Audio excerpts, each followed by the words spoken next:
السلام علیکم ورحمۃ اللہ وبرکاتہ۔ الحمد للہ نحمده ونستعینه ونستغفره ونؤمن به ونتوکل علیہ ونعوذ باللہ من شرور انفسنا ومن سيئات أعمالنا من يهده الله فلا مضل له ومن يضلل فلن تجد له وليا مرشدا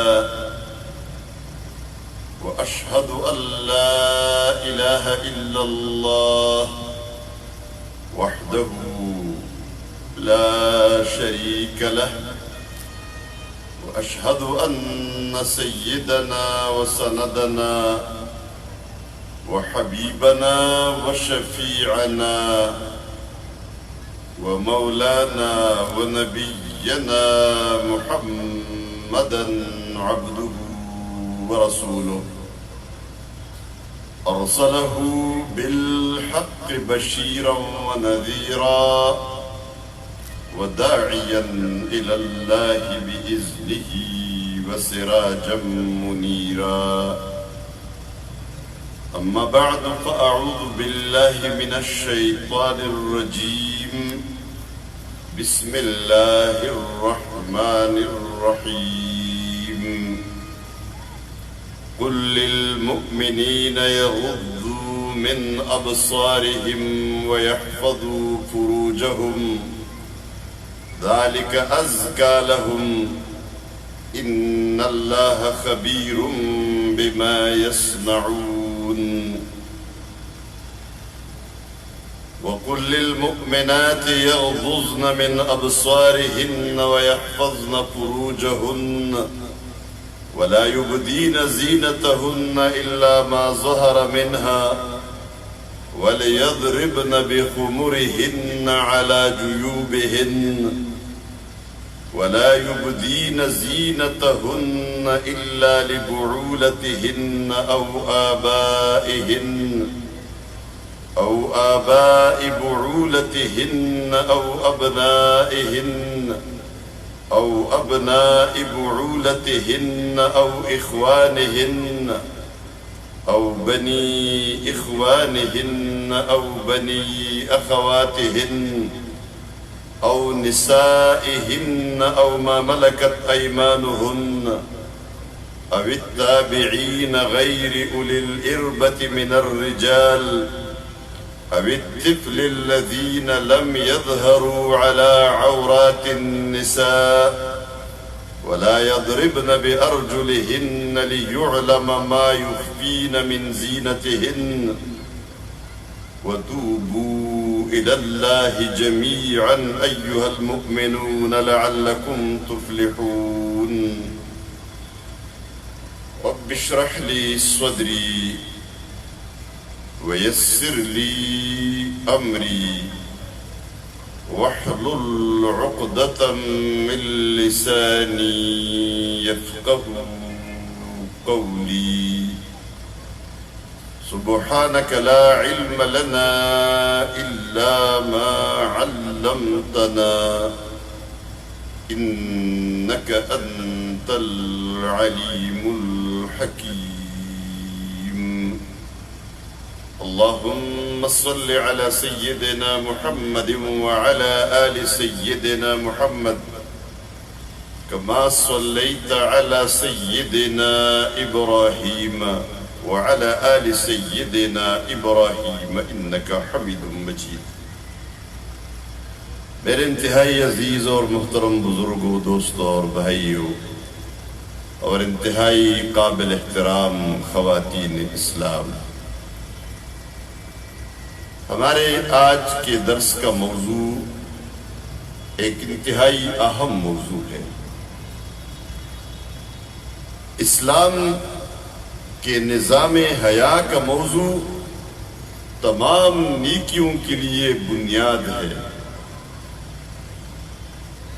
حیا وہ محرک ہے جس کے نتیجے میں تمام نیکیاں آسان ہو جاتی ہے، بلکہ نیکیاں آ جاتی ہے۔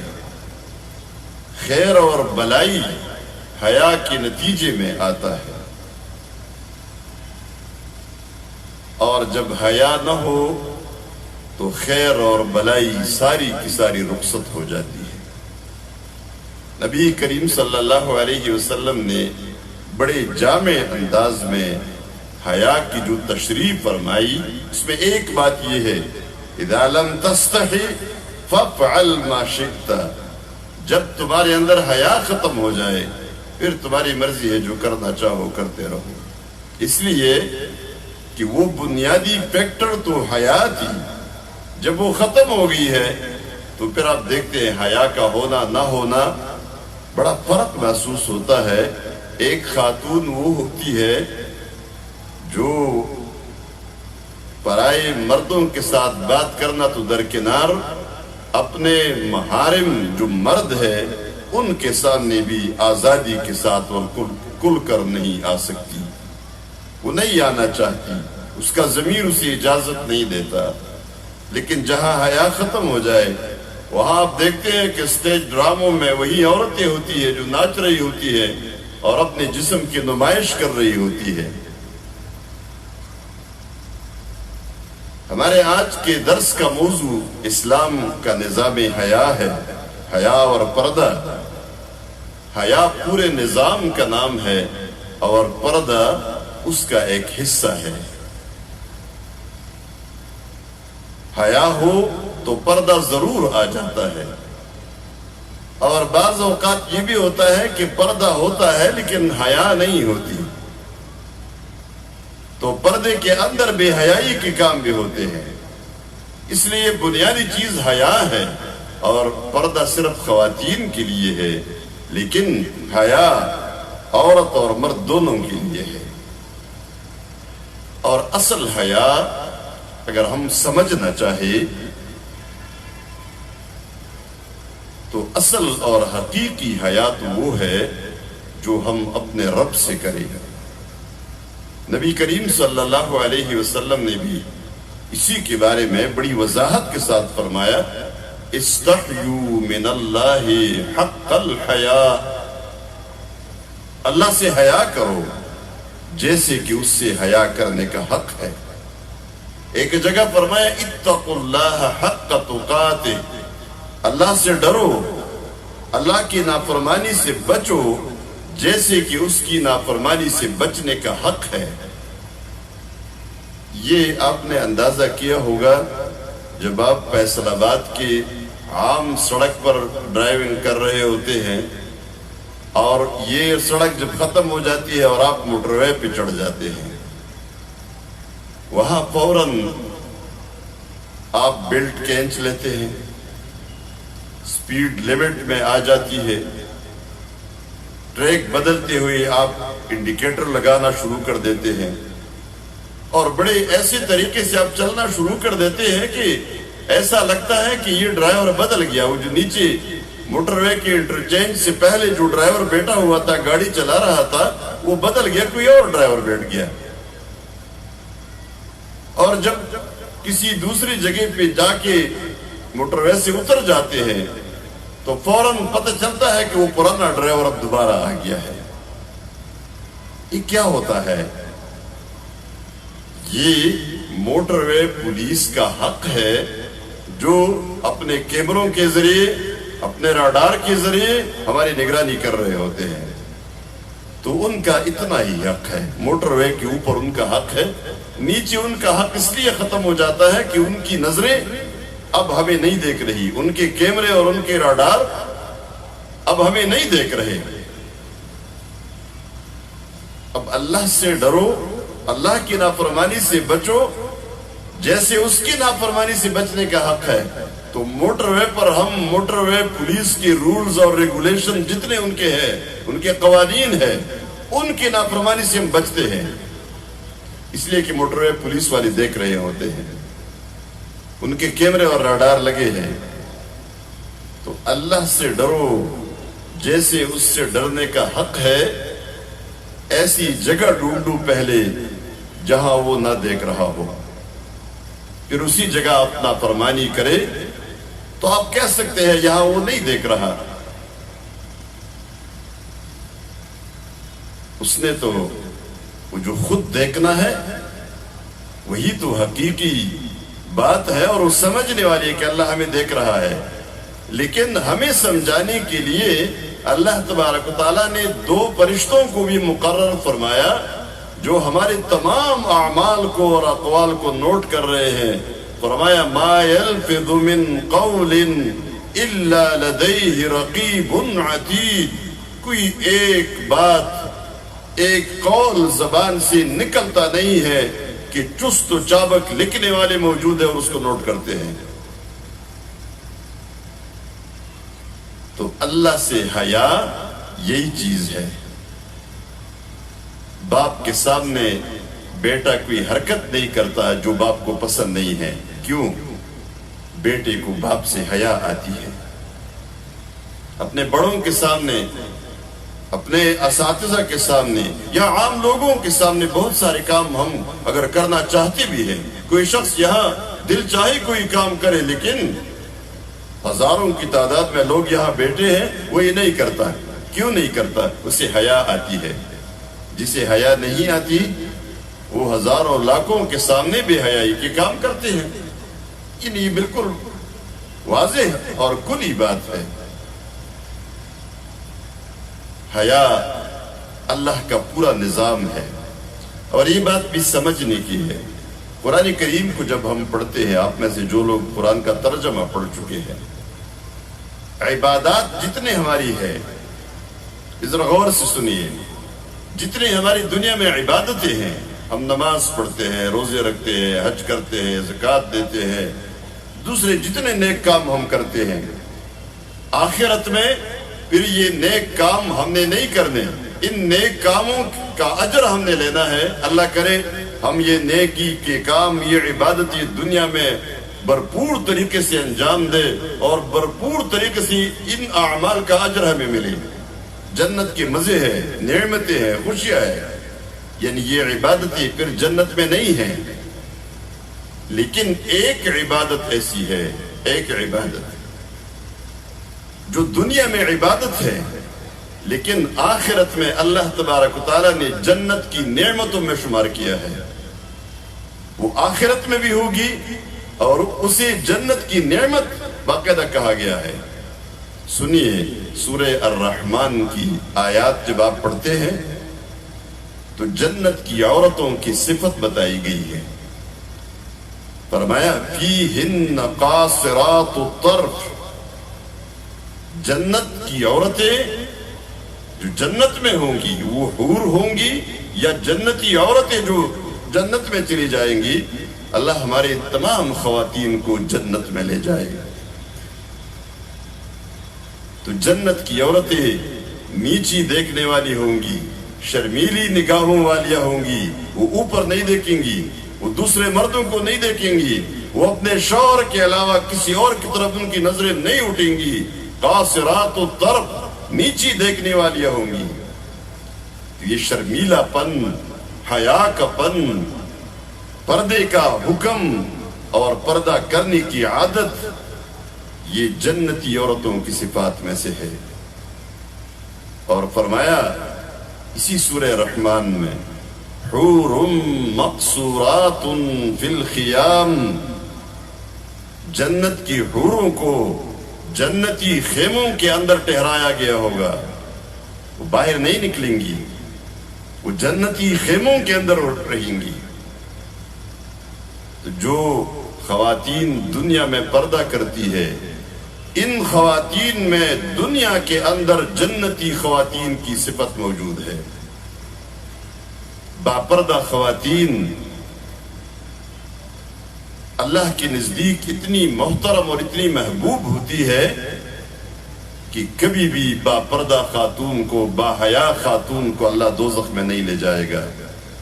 جن خواتین نے دنیا میں پردہ اختیار کیا، حیا اختیار کی، نیچے دیکھنا اپنی عادت بنائی، گھر کے اندر رہنا، بغیر ضرورت کے باہر نہ نکلنا اپنی عادت بنائی، یہ خواتین دنیا میں جنتی عورتوں کی صفات رکھتی ہے۔ اور جنت کی نعمت ہوگی یہ کہ جب خواتین نیچی دیکھ رہی ہوں گی، خیموں کے اندر رہیں گی، تو یہ جنتیوں کے لیے بہت بڑی نعمت شمار کی گئی ہے۔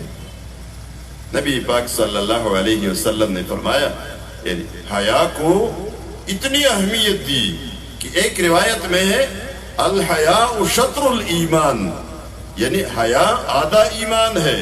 ایک روایت میں فرمایا الحیاء هو الایمان، حیا ہی ایمان ہے۔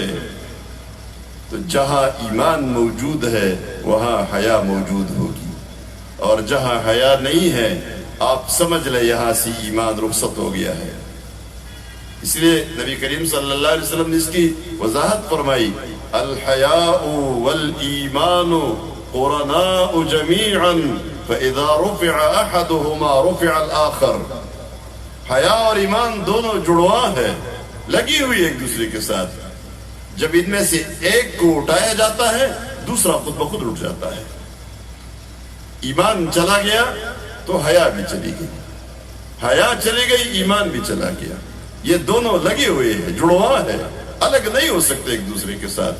گویا ایمان حیا کا سبب ہے، ایمان ہے تو حیا موجود ہے، حیا نہیں ہے تو اس کا مطلب یہ ہے کہ ایمان بھی نہیں ہے۔ جس قوم میں بے حیائی عام ہو جائے،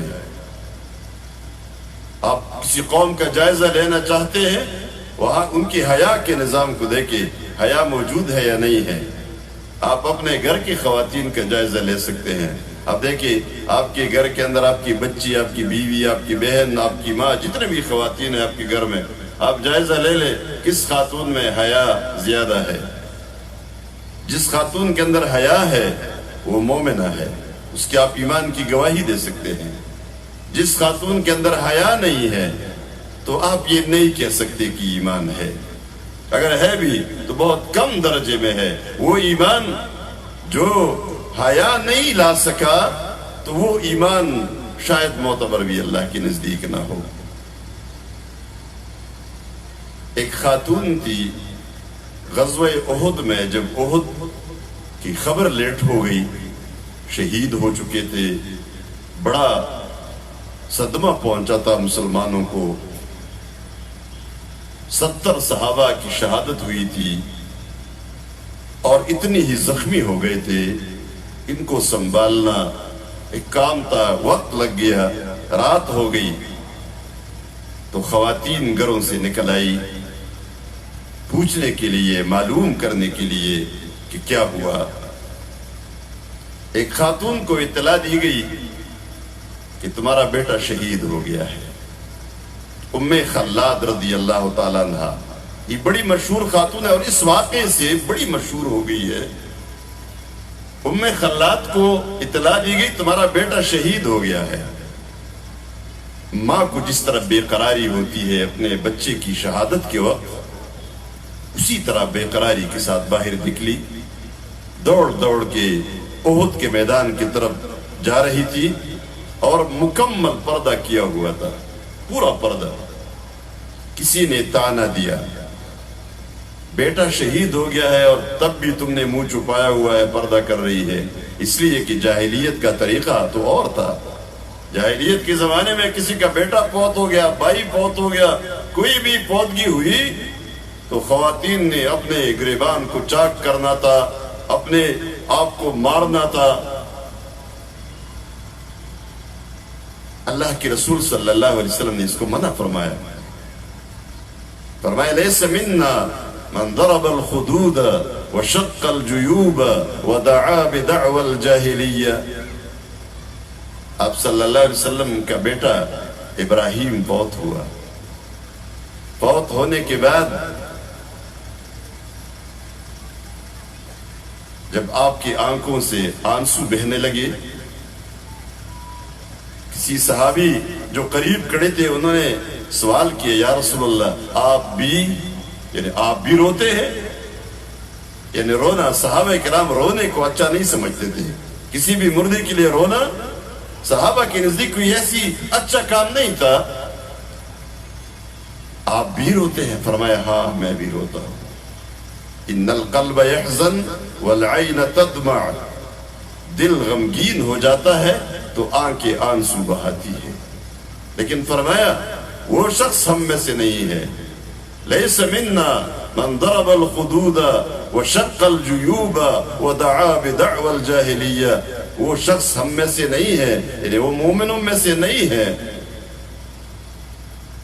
جس نے اپنے آپ کو مارنا شروع کیا، اپنے گریبان کو چاکنا شروع کیا اور جاہلیت کسی چیخیں مارنی شروع کر دی. وہ ہم میں سے نہیں ہے.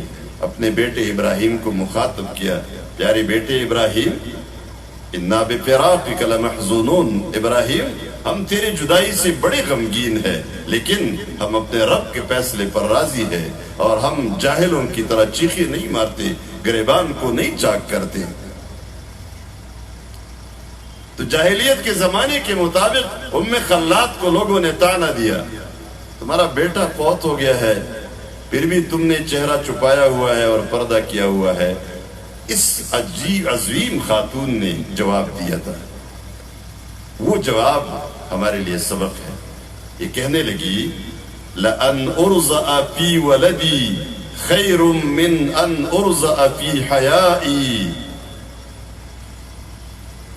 اگر مجھے میرے بیٹے کا نقصان ہو جائے، میرا بیٹا فوت ہو جائے، مجھے اس کی کوئی پرواہ نہیں ہے. یہ میرے لیے بہتر ہے اس سے کہ میری حیا ختم ہو جائے اور میری حیا مر جائے. تو میرا بیٹا مر گیا ہے، میری حیا زندہ ہے، اور حیا جب زندہ ہے تو یہ پردہ یہ نہیں اترے گا چہرے سے. یہ مومن خواتین کی شان ہے، یہ صحابیات کی شان ہے. اس لیے ہم نے آج اسی پر سورہ النور کی آیات کی روشنی میں بات کرنی ہے. مختصر بات کرنی ہے لیکن غور سے سنیے. حضرت اس سورت کی اہمیت اتنی ہے ان آیات کی. حضرت عائشہ صدیقہ رضی اللہ تعالیٰ عنہ ام المؤمنین فرماتی ہے لا تنزل النساء الغرف وعلموهن سورة النور والغزل. اپنی عورتوں کو بالا خانوں میں مت بٹایا کرو. بالا خانے سے مراد اپنی عورتوں کو نمائش کا ذریعہ نہ بناؤ، اسٹیج ڈراموں میں کردار ادا کرنے کا ذریعہ نہ بناؤ، اشتہار کا ذریعہ نہ بناؤ.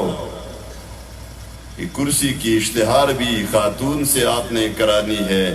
صابن کی ڈبی پر خاتون کی تصویر ہوگی، ٹوتھ پیسٹ کی ڈبی پر خاتون کی تصویر ہوگی، اور ریسپشن پر خاتون بیٹی ہوگی، ٹیلی فون آپریٹر خاتون ہوں گی، ہر مجلس میں خواتین کی برمار ہوں گی. یہ کام نہ کرو. خواتین تشہیر کا ذریعہ اور نمائش کا ذریعہ نہیں ہے. جس طرح آج کل اس کو ٹک ٹاک ٹول بنا دیا گیا ہے، یہ آپ کے دل لبانے کا ذریعہ نہیں ہے. یہ ٹک ٹاک میں ناچنے کے لیے نہیں ہے. یہ سٹیج پر ڈراموں کے اندر کبھی کسی کی بیوی اور کبھی کسی کی بہن اور کبھی کسی کی ماں بننے کے لیے نہیں ہے. یہ اس معاشرے کی ایک مستقل اس کا حصہ ہے. یہ خاتون ایک مستقل فرد ہے. آپ کے گھروں کے اندر خواتین ہوتی ہے تو خواتین کا اپنا مقام ہے. ان خواتین کی وجہ سے اس معاشرے کی زندگی ہے. اکثر میں خواتین سے یہ کہتا ہوں جب ان کی مجلس ہوتی ہے، اسی طرح ہمارا درس ہوتا ہے، کہ مرد اگر بیٹا چاہتا ہے تو کوئی تک بنتا ہے، اپنا وارث چاہتا ہے اور اپنا پشتیبان چاہتا ہے. لیکن خواتین جب اپنے لیے مانگتی ہے، دعائیں کرتی ہے، تو وہ بھی لڑکا مانگتی ہے، بیٹا دیا جائے. بیٹے کی دعا کرتی ہے. ہمیں ہمارے پاس چٹ آتے ہیں بیٹا پیدا ہو جائے، تو واقعی بیٹا پیدا ہونا بھی چاہیے اور ضرورت بھی ہوتی ہے. لیکن آج اس فیصل آباد میں اگر اللہ ایسا کرے اور ہم سب کی دعاؤں کو اس طرح قبول کرے جیسے ہم مانگتے ہیں، بارہ ہم ایسی دعائیں مانگتے ہیں جو ہمارے لیے نقصان دہ ہوتی ہے، اللہ قبول نہیں فرماتا، لیکن ان دعاؤں کو ہمارے لیے محفوظ رکھتا ہے۔ تو اگر آج ایسا ہو جائے کہ فیصل آباد کے جتنے لوگ ہیں، مرد و خواتین، سب کی دل کی خواہش پوری کر دے اللہ، اور سب کو بیٹے دینا شروع کر دے آج کے بعد، اور فیصل آباد میں کوئی لڑکی پیدا نہ ہو، پھر آپ بتائیے کیا ہوگا؟ سارے مرد پیدا ہو رہے ہیں، لڑکی پیدا ہوتے ہیں، اور کوئی لڑکی پیدا نہیں ہوتی کسی کے ہاں بھی، نتیجہ کیا ہوگا؟ یہ زندگی نہیں چل سکے گی۔ عورتوں کے بغیر آپ کی زندگی زندگی ہی نہیں ہے، بلکہ مرد کی مردانگی وہ عورت پر منحصر ہے۔ لوگ کہتے ہیں، یہ جو ماہرین تجربہ کار لوگ، آپ اگر کسی عورت کی نفاست کا جائزہ لینا چاہے کہ خاتون، گھر کی خاتون کیسی ہے، نفاست پسند ہے، صفائی پسند ہے یا نہیں ہے، تو اس کے شوہر کے لباس کو دیکھیں۔ یہ دو باتیں ویسے ہمارے ہاں تو بہت زیادہ مشہور ہے، ایک عام بیانیہ ہے کہ عورت کی طبیعت کی پاکی، صفائی، ستھرائی اور نفاست وہ عورت مرد کے لباس سے معلوم ہوتی ہے، اور مرد کی غیرت وہ عورت کے پردے سے معلوم ہوتی ہے۔ باہر عورت نکلی ہے تو یہ مرد کی غیرت کی نشاندہی کرتی ہے، اور مرد باہر نکلا ہے یہ عورت کی نفاست پسندی اور صفائی پسندی کی نشانی ہوتی ہے، اور یہ ایک حقیقت بھی ہے۔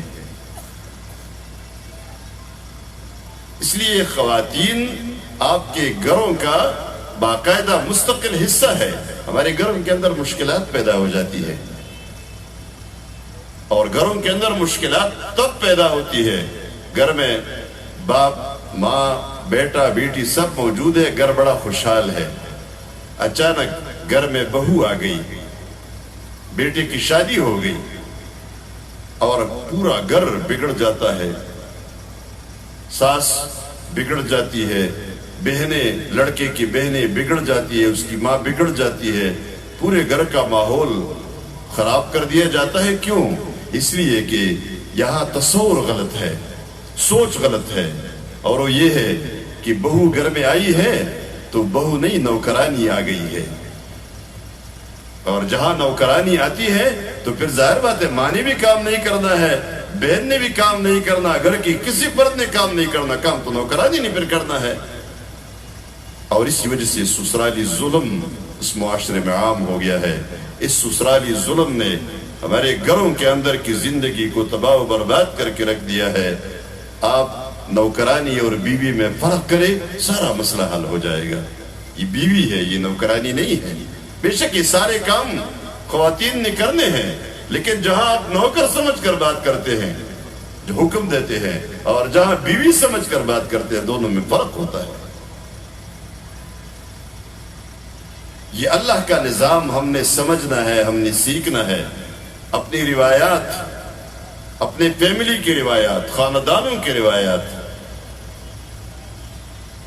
یہ وہ چیزیں ہیں جس نے ہمارے اس معاشرے کو ظلم سے بھر دیا ہے۔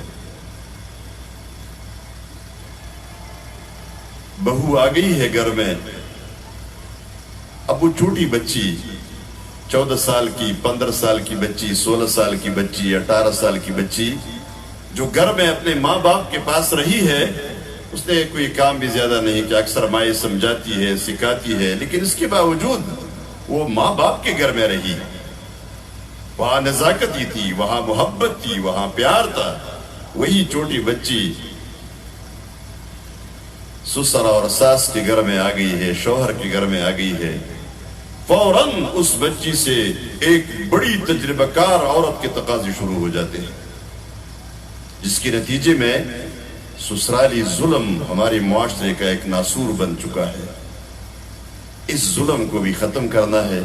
اس بہو کو بیٹی سمجھ لو، اور بہو اپنے ساس کو ماں سمجھ لے، دونوں کے مسائل حل ہو جائیں گے۔ ساس اپنی بہو کو بیٹی کی محبت دے اور بیٹی اپنی ساس کو ماں کا احترام دے دے، دونوں خوش رہیں گے۔ آپ کے بیٹے کی آنکھوں کی وجہ سے آپ کا بیٹا نہ ہوتا، یہ لڑکی آپ کے گھر میں نہ آتی۔ ہمارے ہاں ایک لطیفہ ہوا تھا، یہ واقعہ ہے لیکن لطیفہ بن گیا۔ وہ لطیفہ اس طرح بن گیا کہ ایک ساس اپنی بہو کو غصہ